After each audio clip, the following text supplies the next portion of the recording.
There seems to be so much going on in the world today. Pandemics attacking our health, our jobs, and livelihood that have resulted in our having to physically isolate ourselves. The worst of which, they say, is yet to come, now having us becoming more and more emotionally isolated. As we wait for the other, there seem to be obstacles to overcome at every turn, to the point at which we're afraid to turn any corner. What do you do when you're facing an obstacle? Most people don't like obstacles, and that makes a certain sort of sense. After all, when you've got a goal that you're trying to accomplish, the last thing you want or need is something standing in your way. Obstacles seem to make us stand still. They keep us from getting to where we want to go. They cause us to lose whatever momentum we've built up. In the worst case scenarios, they become the roadblocks standing in the way of allowing us to ever get there at all. With all this in mind, it's no wonder obstacles look so daunting. You might as well pack up now and get off the road now. Right? Wrong. What if obstacles weren't as bad as you thought? What if the one thing you're facing right now might hold the solution to the very problem you're trying to solve? Consider this for a moment. What if you chose to not see it so much as an obstacle, but rather an opportunity? Right now, it's your emotions that are holding you back. Those emotions are making you think an obstacle is a stopping point rather than a new beginning. It's time to rethink obstacles, which is really what you need to do in order to embrace the obstacle and see it from a different perspective. It's time to see the opportunities you never imagined were there. Now is the time to travel new roads you've never been down before. Listen to the following 9 simple steps that will help you keep your emotions in check. 1. Take a minute. Whatever you're doing when you hit the obstacle, stop. Stop trying to get around it or over it. When you stop, you give yourself time to consider the options without all the emotions flaring up. You guard yourself against acting impulsively in a way that you might come to regret later on. To do this, start by taking a deep breath or two. Define the emotions you're feeling, then wait for them to calm.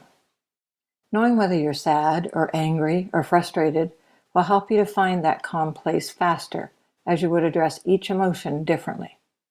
For example, ask yourself what you're angry at, if you are indeed angry. If you're sad, accept the sorrow as being a natural part of the disappointment of meeting something that keeps you from your goal. As challenging as it might be, don't try to rush through the feeling or to push it down. The best way to use this setback as fodder for out-of-the-box thinking is to embrace the emotion, no matter what it is. Own it and feel it in your body. Once you feel it settled, you're ready to move on. This process may take an hour, a day, or a week, depending upon how major the project and how substantial the complication. 2. Accept where you are. Realize obstacles happen. The more you fight them, the worse they're going to seem. It's like standing in quicksand. The sooner you come to accept the situation, stop pushing and pulling, the better it's going to go for you. It's the struggle that takes you down. So take a minute and tell yourself this is a natural and healthy part of the process. Remember, the emotions you're feeling are legitimate and real. It's where you are, right now, at this moment. But the feeling won't last forever. 3. Flip the switch.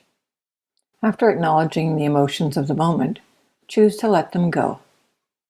It's time to switch over to the logic side of your brain, where you store wisdom and experience. That's where you're able to process what just happened and consider your options.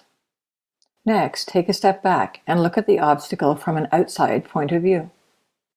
That means looking at it as if you're a stranger standing on the outside of your life, looking in. What would they see right now? Question your assumptions to find a unique solution. 4. Get creative. This is where a little flexibility is going to go a long way. Start examining the alternatives. Be as creative as possible. Don't discount anything offhanded for being too silly. Sometimes it's those silly ideas that are going to get you thinking along a different path entirely. Sure, it's normal to feel some disappointment at this point. Chances are you had your path all planned out. But when you consider all the new possibilities, it's easy to get excited about trying something new. Use this energy to fuel you towards the next step. 5. Embrace the lesson. Every obstacle holds something from which you can learn. Ask yourself what you gained in facing the roadblock. How are you looking at the world differently? What can you share with those around you about your experience? When you can not only ask these questions but also answer them, you're discovering the meaning in the encounter. You haven't wasted your experience, and even roadblocks can hold a purpose. 6. Break things down. Frequently, our problem with obstacles starts with trying to take on too much at once. In moving forward, re-examine the goal you are trying to accomplish. How can you break down your goal into smaller steps? By focusing on these more modest goals, you'll find it easier to move ahead. Also, you won't be quite so overwhelmed by the big picture. 7. Admit you're only human. Everyone makes mistakes. By permitting yourself to fail, you'll accept obstacles that sometimes occur due to human error. In some ways, these feel like the worst sorts of obstacles, because it's easier to get caught up in a negative thinking spiral when this happens. You might even start questioning your abilities and wind up wanting to give up on your goal altogether. Here's where it becomes crucial to keep things in perspective. By acknowledging you are only human after all, you're able to admit when you're wrong and to move on. What's more, you'll be better able to accept when you make mistakes in the future, because after all, you will. We all do. 8. Reconsider the goal.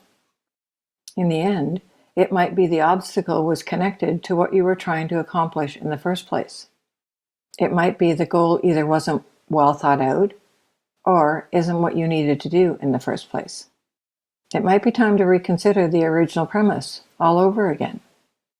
Is this obstacle trying to tell you something? Sometimes the obstacle comes because you made a shift in what you were trying to do. Have you somehow changed your goal midstream? It might be you need to rethink your plan of attack entirely. When this happens, your goal has instead become an opportunity to move in a direction that suits your purposes better. 9. Don't forget to celebrate. It might seem odd to be thinking about celebrations when talking about obstacles, but consider the following.